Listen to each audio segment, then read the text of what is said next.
ভালো তরমুজ চেনার উপায়। বাজারে উঠা তরমুজ কিনে ঠকেছেন এমন ঘটনা হরহামেশাই দেখা যায়। এমন হয়েছে যে বাড়িতে এনে খেতে গিয়ে দেখলেন টাকাটাই বরবাদ। ছোট বড় এত তরমুজ থেকে কিভাবে সেরা তরমুজটি বেছে নিবেন? কিভাবে চিনবেন লাল ও রসালো তরমুজ? ভালো তরমুজ চেনার উপায়। ১.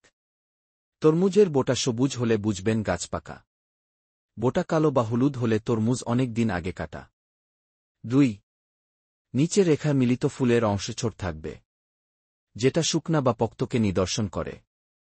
বড় থাকলে কাঁচা ইঙ্গিত করে। ৩. ৪ আঙুল দিয়ে আঘাত করলে মোটা শব্দ হলে তরমুজ পাকা, চিকেন শব্দ হলে তরমুজ কাঁচা। কারণ তরমুজ পাকলে সুগার বেড়ে মাঝে ভ্যাকিউল তৈরি হয়, তাতে শব্দ বাড়ে। ৪.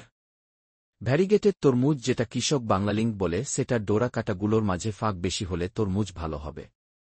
৫. তরমুজ মাটির সাথে লেগে থাকা অংশ হলুদ হলে তরমুজ পাকা।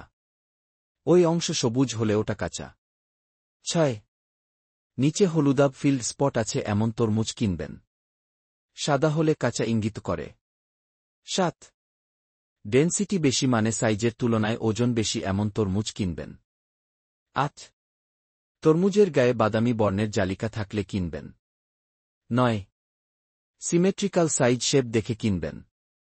১-০ ক্ষত ডিপ্রেসড থাকলে কিনবেন।